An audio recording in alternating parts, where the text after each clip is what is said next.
Have you ever wondered what you would do if one quiet morning in the woods you stumbled upon something that could change your life or end it? Jack Carter, a former Marine haunted by his past, and his loyal German Shepherd, Ranger, thought it was just another hunting day. But when Ranger dug up a mysterious metal box filled with money and drugs, everything changed. The marks on the trees weren't random. They were signs of a secret operation hidden deep in the forest. Jack could have walked away, but his sense of duty and faith in something greater pulled him back into a fight he thought he'd left behind. What he uncovered would expose corruption, betrayal, and one man's quiet war for justice. Before you watch this powerful story of faith, courage, and redemption, make sure to subscribe to our channel, turn on the bell, and share this video to remind others that even in the darkest woods, God's light still finds a way through. Sometimes miracles come to those who refuse to look away. The morning mist lingered over the pine-covered ridges of northern Montana, swallowing the narrow forest road in a pale gray fog. It was the kind of cold that bit through worn jackets and carried the scent of earth and cedar. Jack Carter moved carefully along the trail, his boots pressing softly into the damp soil. At 51, he was a man whose every movement carried the quiet precision of habit, the kind forged from years in the Marine Corps. His hair was short and streaked with gray, his jawline angular and weathered, with a week's worth of beard shadowing his cheeks.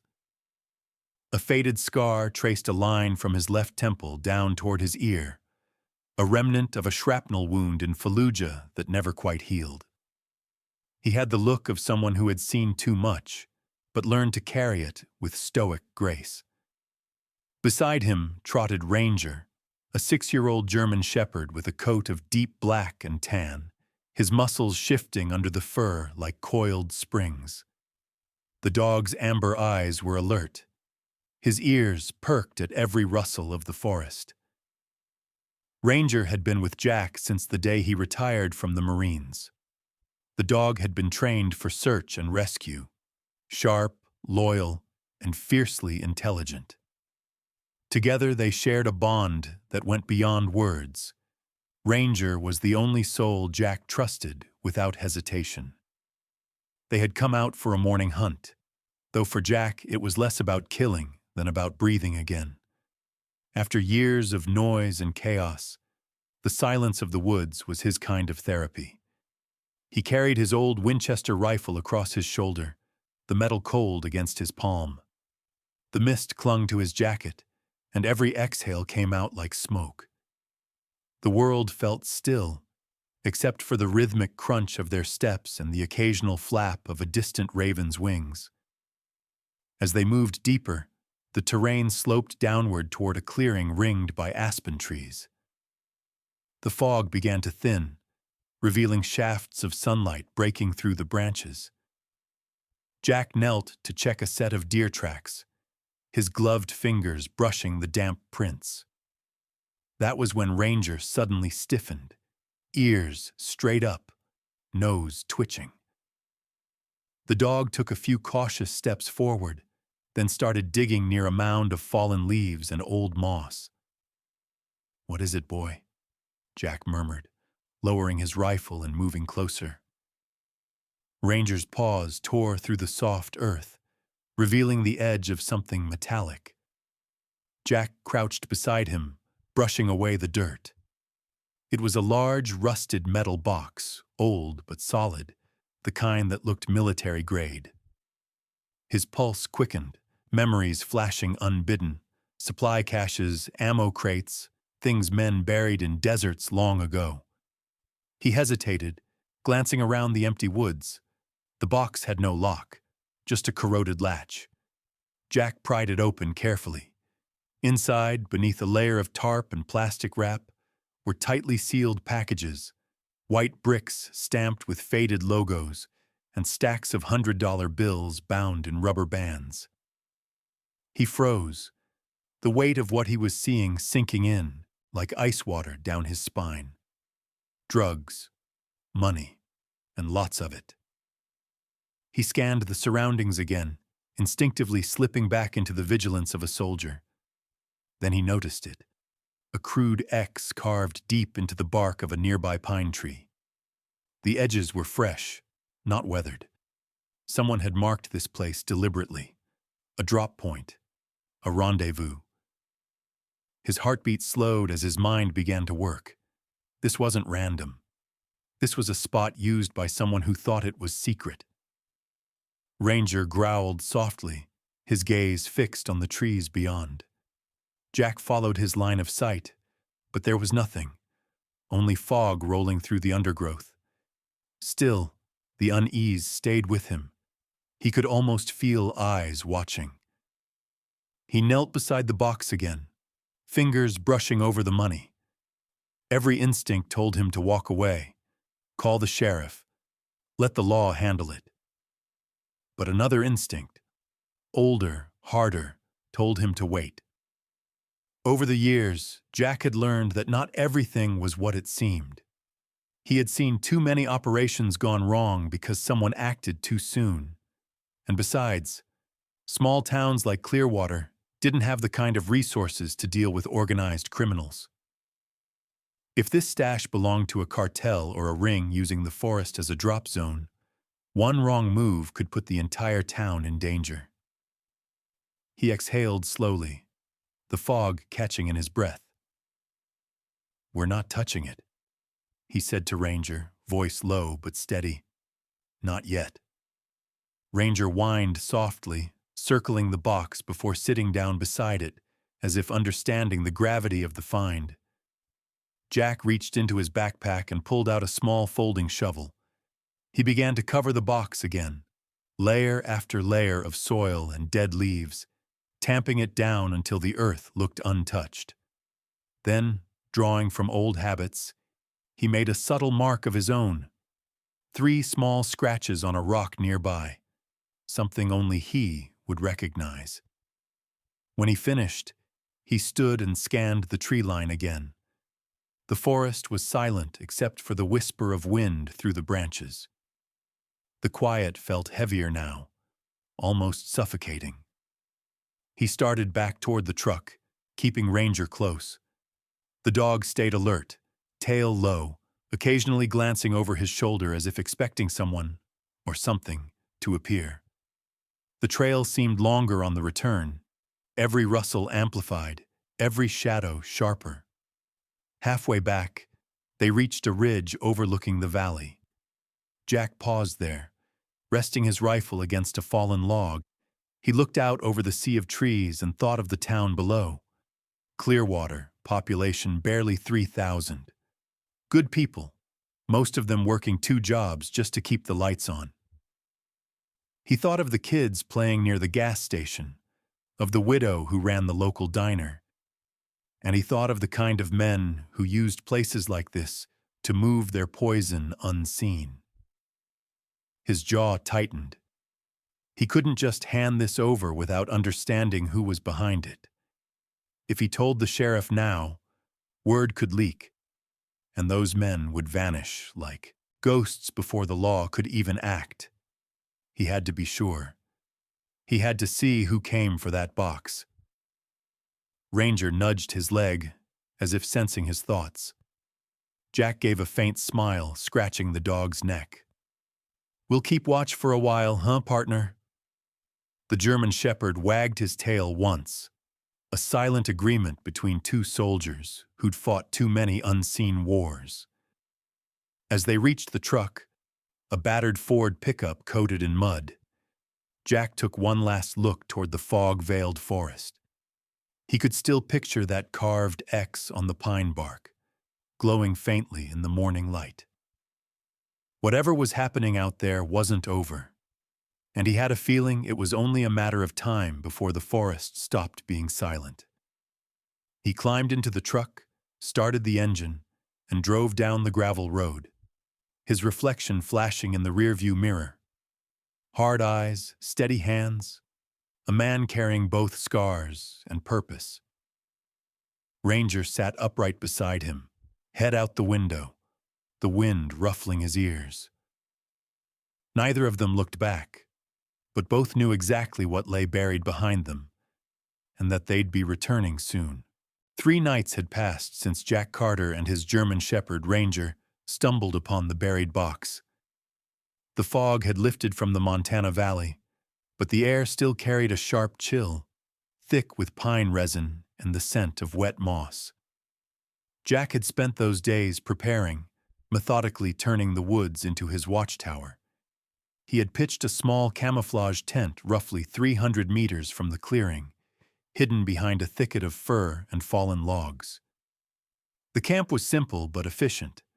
A sleeping bag, a portable stove, a pair of binoculars, and an old camera he'd used during his Marine recon days. His rifle rested against a log within easy reach, and Ranger, ever vigilant, sat beside the tent entrance, his eyes glinting like embers in the half-light. The first 2 nights had been nothing but silence. Crickets sang in the cold dark, and the wind stirred the treetops like whispers of a language only the forest understood. Jack didn't mind the quiet. It gave him time to think. In the stillness, the ghosts of his past came alive. He often caught himself replaying the face of Corporal Dean Walker, his closest friend in the Marines, a man who had survived the war, but not the peace. Dean had died 2 years after their return, overdosed on painkillers prescribed to dull the agony of shrapnel lodged near his spine. That loss had hardened Jack in ways even combat hadn't. It wasn't just duty that drove him now. It was redemption, a chance to stop others from dying the same quiet death Dean did. By the 4th night, things began to change. The wind picked up, and clouds rolled in heavy and low. Jack sat at the tent's edge, his binoculars pressed to his face, scanning the clearing. Ranger's ears flicked. The dog let out a low, warning growl. Jack froze, following his partner's gaze. Headlights, distant, faint through the trees, approached from the dirt trail. He killed his small lantern, melting into the darkness. The hum of an old engine grew louder until a pair of trucks emerged. Beat-up Chevy models, paint chipped and mufflers rattling. They stopped just short of the clearing. 4 men stepped out. Jack adjusted his focus. The first man was tall, wiry, wearing a dark beanie and denim jacket, nervous movements, eyes darting. The second was bulkier, broad-shouldered, a thick beard covering half his face. His jeans were stained with oil, his stance steady, deliberate. The third and fourth men were younger, dressed in black hoodies, their speech clipped and hurried. They carried flashlights and moved like men who'd done this before. Jack watched them fan out, their beams slicing through the fog. One of them walked to the pine tree where the carved X was. He knelt, tapping the bark twice. A signal. The tall man opened the truck bed and pulled out a crate, setting it down beside the tree. They spoke softly, almost in code, their voices muffled by the wind. Jack raised his camera, zooming in. He caught glimpses of their faces, enough for recognition later. The older man, the one with the beard, seemed in charge. He had that calm menace Jack had seen in Officers Gone Bad, someone who didn't need to shout to command obedience. After a few minutes, they began digging. Jack's pulse quickened. They unearthed the metal box he had reburied days ago. The tall man opened it and cursed softly when he found nothing but dirt. The bearded one's expression darkened. He barked something quick, anger barely contained. Jack watched the younger ones glance nervously at each other. The older man kicked the ground, then gestured toward the woods. Jack stiffened. For a terrifying moment, he thought they had noticed his trail. Ranger stayed completely still. trained from years of instinct and discipline. After several tense seconds, the men returned to the trucks. The bearded one spat into the dirt, slammed the tailgate, and the vehicles drove off, their red taillights disappearing into the night. Only the echo of engines lingered in the forest's breath. Jack waited 10 minutes before moving. He placed a steadying hand on Ranger's head. "Good boy," he whispered. They slipped quietly toward the clearing, checking for new clues. The men had left fresh tire tracks, boot prints, and cigarette butts. Jack crouched beside one, an imported brand, rare in these parts. He pocketed it carefully. He could tell by the spacing of their steps, by the carelessness in their movements, that they'd be back. This was no random group of locals. At dawn, Jack brewed coffee over his small stove. Ranger lay beside him, chewing quietly on a stick, his tail thumping against the ground. Jack stared into the steam rising from his cup, his mind running calculations. How far the trucks might have come, which roads connected to this forest, and where these men might unload or store contraband. He'd been stationed near Kalispell long enough to know the town had its share of quiet corruption. A few bad deputies, a trucking company that moved goods at odd hours, and whispers about missing shipments at the freight yard. Later that day, he decided to drive into town for supplies and for information. Clearwater wasn't big, but gossip traveled fast. He stopped by a gas station owned by a man named Eddie Burns, an old mechanic in his 60s. Eddie was a compact man with a limp in his right leg and a sunburned face, always smelling faintly of motor oil. His eyes were sharp despite his age, and he had a reputation for knowing who drove what in town. "Morning, Jack," Eddie greeted, leaning on the counter. "Out hunting again?" Jack nodded, his tone casual. "Yeah, up past the ridge. Saw some trucks out late last night. You ever see a dark green Chevy with a busted taillight come through?"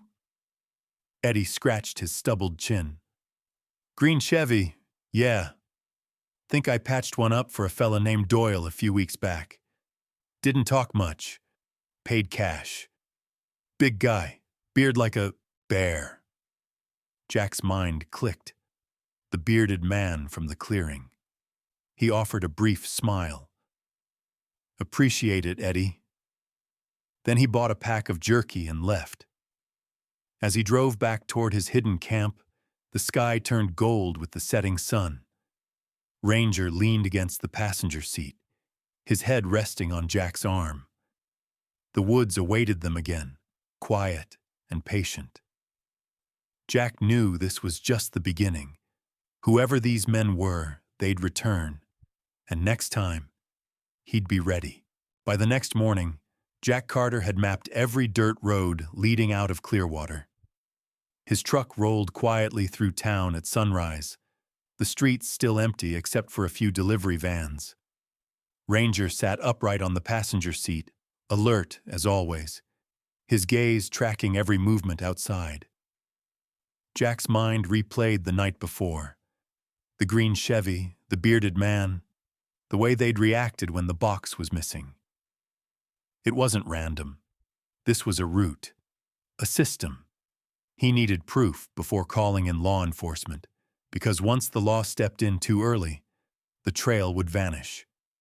He drove past the gas station and turned toward the industrial edge of town, where the air smelled of diesel and rust. There, at the end of an old gravel lot, stood Harris Auto Parts, a rundown repair shop that doubled as a hangout for truckers. Jack parked across the street and watched through his binoculars. He had chosen this spot for a reason. Eddie Burns had once mentioned a Doyle who came here often. Within minutes, a green Chevy with a broken taillight rolled in, just as Eddie had described. The driver climbed out. Jack's eyes narrowed. It was the bearded man from the forest. Up close, Doyle looked even more dangerous. A man in his late 40s, tall and broad, his beard thick and uneven, streaked with gray. His nose was slightly crooked, as if broken once and left to heal wrong. His denim jacket hung open over a flannel shirt, sleeves rolled high to reveal arms lined with faded prison tattoos. His gait was heavy, confident, the kind of walk that warned others not to interfere. Jack watched him exchange a nod with a thin man in greasy overalls standing near the door. The thin man was Mickey Hall, a mechanic known for cutting corners and keeping secrets. Mickey was small, maybe 5'5", his hair slicked back with too much oil, his fingernails blackened from years of working engines. He had a sharp nose and restless eyes that flicked around like a rat's, but his grin was quick and false. Jack had met his kind in the Marines, too, the ones who would sell you out for a cigarette. Jack raised his camera, capturing a few photos as Doyle handed Mickey a brown envelope. They talked for a moment before Doyle got back into his truck and drove off toward the southern exit. Jack made note of the license plate, scribbling the numbers on a small notepad. When Mickey disappeared inside, Jack waited 5 minutes, then started his engine and tailed the green Chevy from a safe distance. The chase took them out of town, past wheat fields and abandoned barns, to a narrow dirt road lined with cedar trees. The Chevy turned sharply and disappeared behind a rusted chain-link fence. Jack parked 100 yards away and moved on foot, Ranger trotting silently beside him. Through the trees, he could make out a large warehouse, an old freight depot from the 1970s, its roof patched with corrugated metal. Faded letters on the side read, Redwood Storage Co. The place looked abandoned, but Jack saw tire marks fresh in the dirt, oil stains and cigarette butts near the entrance. He crouched behind a stack of barrels, snapping photos through his lens. Inside, faint voices echoed, low and hurried. He adjusted the zoom. Doyle was there, speaking to 2 other men. One wore a leather jacket and mirrored sunglasses despite the dim light. The other was younger, clean-shaven, with a scar along his jaw. The young one looked jittery, constantly pacing. Jack guessed he was new to the operation, maybe a runner. They moved boxes from a hidden compartment in the wall, stacked in neat rows. Jack zoomed in and caught a glimpse of white-wrapped bricks. Cocaine. Then, a loud crack behind him, a twig snapped. Ranger froze, ears flat. Jack turned just in time to see a man with a flashlight rounding the corner. He wasn't one of the men inside, probably a lookout. The beam of light sliced through the dark and landed right on Jack's boot. "Hey!" the man shouted. Jack reacted instantly. He grabbed the man's wrist, twisting hard, disarming him with practiced precision. The flashlight hit the ground, rolling away. The man swung wildly, but Jack ducked and drove his elbow into the man's ribs. The struggle lasted seconds. The man hit the dirt unconscious. Jack dragged him behind the barrels, breathing hard. Ranger stood guard, growling low. From inside the warehouse, voices grew louder. "You hear that?" someone called out. Jack didn't wait to find out if they'd come looking. He slipped through the shadows, moving back toward the woods. Ranger followed close behind, silent as smoke. They reached the truck just as headlights flared near the warehouse entrance. Engines roared to life. Jack threw the gear in reverse, coasting downhill until the road widened, then accelerated away. It wasn't until he reached the outskirts of town that he allowed himself to breathe again. He pulled over near a small diner called Maya's Place, one of the few spots open late. The neon sign buzzed faintly, flickering pink against the windows. Jack decided to grab coffee and regroup. Inside, the diner smelled of bacon and old vinyl seats. Behind the counter stood Maya Ellis, a woman in her early 30s with chestnut hair tied loosely in a bun, freckles across her pale skin, and eyes the color of honey. She wore a plaid shirt rolled at the sleeves and moved with calm efficiency, but there was an edge of weariness beneath her smile. Jack ordered coffee, keeping his tone casual. Maya poured it and leaned against the counter. "You're not from around much lately, Jack Carter," she said, her accent soft but firm. She remembered him from his occasional visits over the years. He nodded slightly. "Just working on something." As he stirred the coffee, she lowered her voice. "You asking about trucks?" Jack froze for half a second. "Why do you ask?" She glanced around before continuing. "One's been parking behind the diner every few nights. Green Chevy, busted taillight. I thought it was strange. Never saw the driver's face, but he meets someone from town. They talk maybe 5 minutes, then leave toward the South Road." Jack met her eyes. "When was the last time?" "2 nights ago," she said. "I can show you the spot if you want." He nodded, tossing a few bills on the counter. As they stepped outside, Ranger followed, sniffing the pavement. Maya led him behind the diner where tire tracks mixed with oil stains. The scent of gasoline hung heavy. Jack knelt, touching the prints. "Same as the depot," he murmured. He looked up at Maya. "You didn't see who he met?" She shook her head. "No, but the man from town had a sheriff's badge on his belt." Jack's stomach tightened. If that was true, this ran deeper than he thought. He thanked Maya quietly, then left with Ranger at his side, the night air cold against his face. Somewhere in the darkness, the green Chevy was still moving. And now, Jack knew. It wasn't just criminals hiding out there. It was someone wearing the law. The rain came hard that night, slashing across the Pine Ridge in relentless waves. Thunder rolled somewhere beyond the hills, echoing through the valley like the sound of artillery.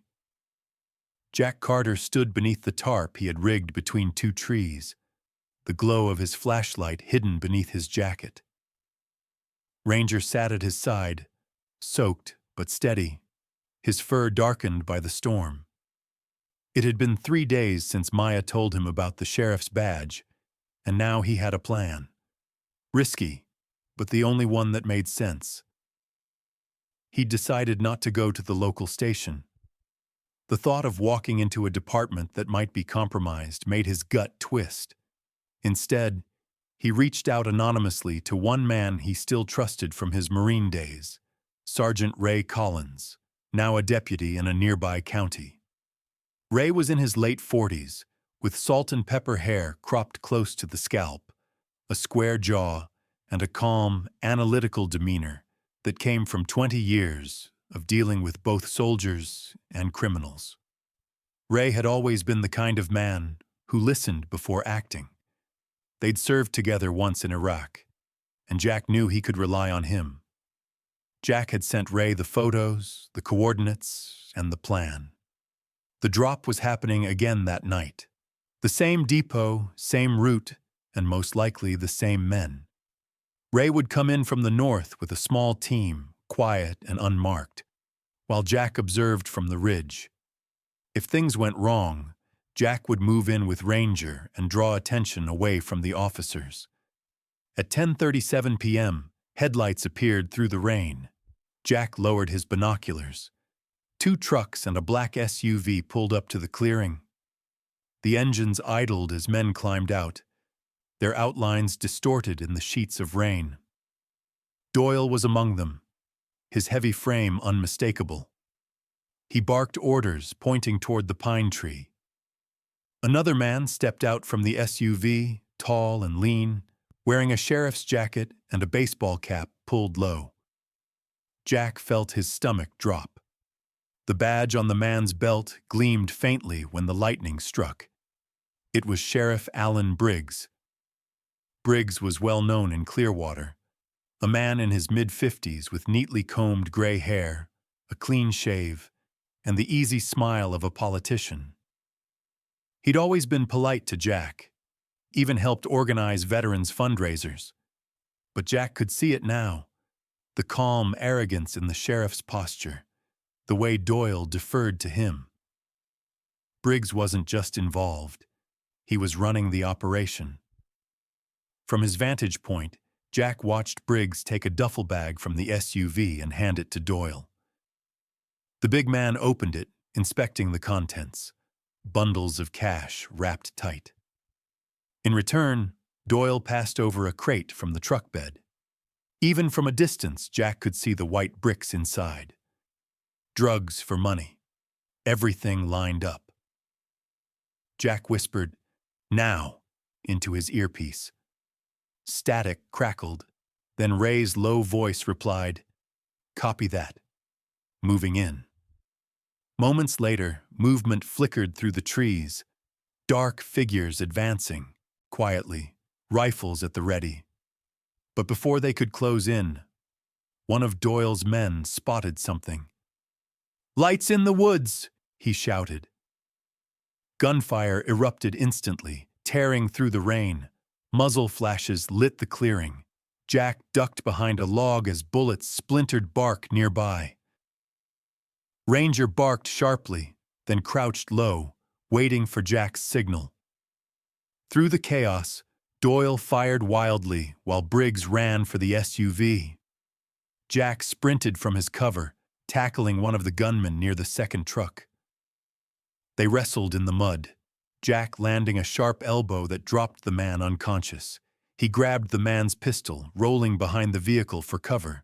The thunder roared overhead as he fired 2 warning shots, drawing Doyle's attention away from Ray's advancing team.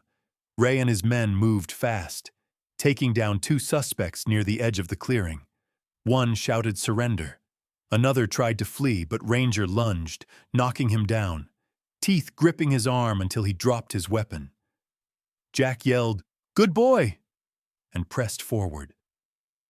Doyle turned just as Jack came around the truck. The big man swung the butt of his rifle, catching Jack's shoulder. Pain shot through him, but he countered with a solid punch to Doyle's jaw. The man staggered, spit blood, and charged again. They slammed into the side of the SUV, both slipping in the mud.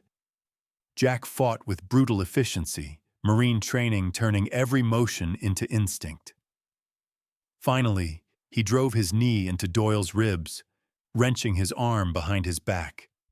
Doyle roared, but collapsed, breathless. In the distance, Ray shouted, "Sheriff, freeze!" But Briggs was already behind the wheel of the SUV. The tires spun, spitting mud and gravel as the vehicle tore down the road. Jack fired once, hitting the rear tire, but the sheriff kept going, the sound of the engine fading into the storm. When the gunfire stopped, all that remained was rain and the ragged sound of breathing. Ranger limped back to Jack's side, fur matted but unharmed. Ray's team began cuffing the captured men.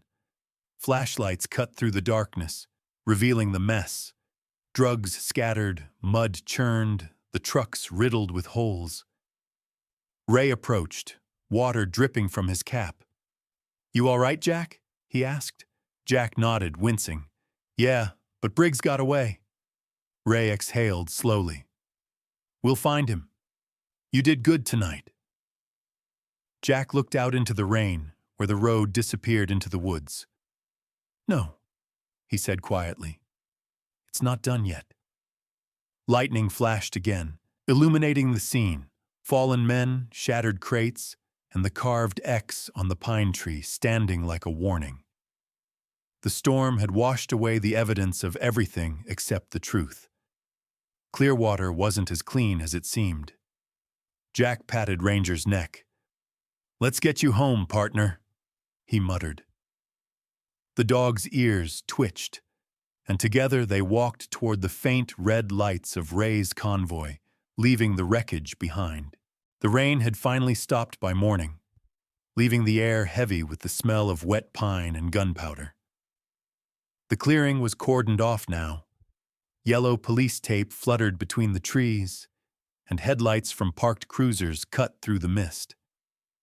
Jack Carter stood apart from the chaos, his jacket soaked and his hands stained with mud. Ranger sat beside him, calm but watchful, his fur still damp from the night's storm. The sun was struggling to break through the clouds, streaking the gray sky with pale orange light. It should have felt like victory, but to Jack, it felt unfinished. Deputy Sergeant Ray Collins walked over, his face drawn but steady. He looked like a man who hadn't slept in days. His once pristine uniform was wrinkled, his boots caked with dirt, and there was a cut on his cheek where shrapnel from last night's gunfight had grazed him. "They're hauling the last of them," he said quietly. "DEA's sending a team from Helena. We'll need your statement, Jack." Jack nodded. "I figured as much." Ray hesitated before continuing. "You sure you want to be part of the report? Once this goes public, Briggs will know exactly who blew the whistle." Jack looked out toward the pine tree marked with the scarred X, now half hidden beneath the police tape. "I didn't do it for the headlines," he said. "I did it because someone had to." Ray gave a slow nod. "Still the same stubborn bastard," he said with a faint smile. "But you saved lives here." Nearby, 2 medics were tending to a wounded officer. Another team cataloged the crates of drugs, now stacked neatly under plastic tarps. Doyle sat handcuffed in the back of a cruiser, his face bruised and eyes hollow. He looked smaller now without the power or bravado, just another man cornered by his choices. When he caught sight of Jack, he sneered weakly.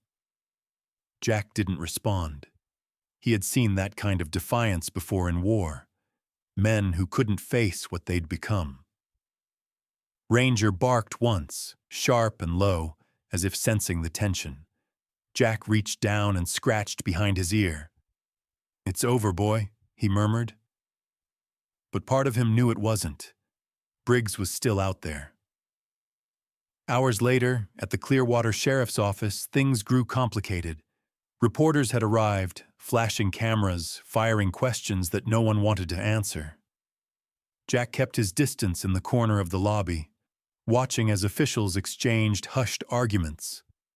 A woman approached him, a federal agent by her badge and the way she carried herself. She introduced herself as Agent Laura Whitman, mid-30s, with sharp green eyes and dark blonde hair tied back neatly. Her gray suit was soaked at the cuffs from the rain, but her composure never faltered. She had a calm, professional tone, the kind that revealed both experience and a quiet exhaustion. "Mr. Carter," she said, extending a hand, "we've reviewed your footage and photos. They'll be critical for our investigation. I wanted to thank you personally." Jack shook her hand, his grip firm. "You'll get Briggs?" Whitman nodded slightly. "We will. He's on the run, but we've frozen his accounts and seized assets linked to the network. It's only a matter of time." He didn't say what he was really thinking, that men like Briggs always found a way to hide behind others. Instead, he simply asked, "What happens to Doyle?" "Federal custody," she replied. "He'll talk eventually. They always do." When she turned to leave, she added softly, "You did the right thing. Most people would have walked away." That night, the town was quieter than it had been in weeks. The storm had washed away the mud and the evidence, but a heavy stillness lingered. Jack sat outside his cabin at the edge of the woods, a fire crackling beside him. The sky was painted in deep gold and fading crimson. Ranger lay at his feet, resting his head on his paws. The dog's eyes reflected the light of the fire, calm and loyal as ever. Jack broke a piece of bread and tossed it to him, You earned it, hero, he said with a faint smile. Ranger caught it mid-air, tail thumping once against the porch. Ray stopped by briefly, carrying 2 mugs of coffee. He handed one to Jack before sitting on the steps. Town's talking, he said. You're a damn local legend now. Even the mayor wants to pin a medal on you. Jack chuckled softly. I don't need medals. I just want Briggs found. Ray looked at him for a long moment, then nodded. You know, sometimes it's not about finishing the fight. It's about knowing you stood your ground when it mattered. They sat in silence after that, listening to the wind move through the trees. Somewhere in the distance, an owl hooted. Jack looked out over the forest, the same forest that had nearly killed him, and yet saved him too. It reminded him of Dean Walker, of the weight of choices, of what it meant to live with ghosts and still move forward. When Ray left, the night settled into quiet again. Jack stood, stretching his stiff shoulders. He looked down at Ranger, who was half asleep by the fire. Guess it's just us again, he said softly. The German shepherd opened one eye, then closed it again, content. Jack picked up the old Winchester leaning against the wall and glanced toward the darkness beyond the tree line. Somewhere out there, Briggs was still running, but for now, the woods were calm. He turned back to the fire and sat down beside Ranger. The flames flickered, throwing long shadows across the porch. One battle at a time, he whispered.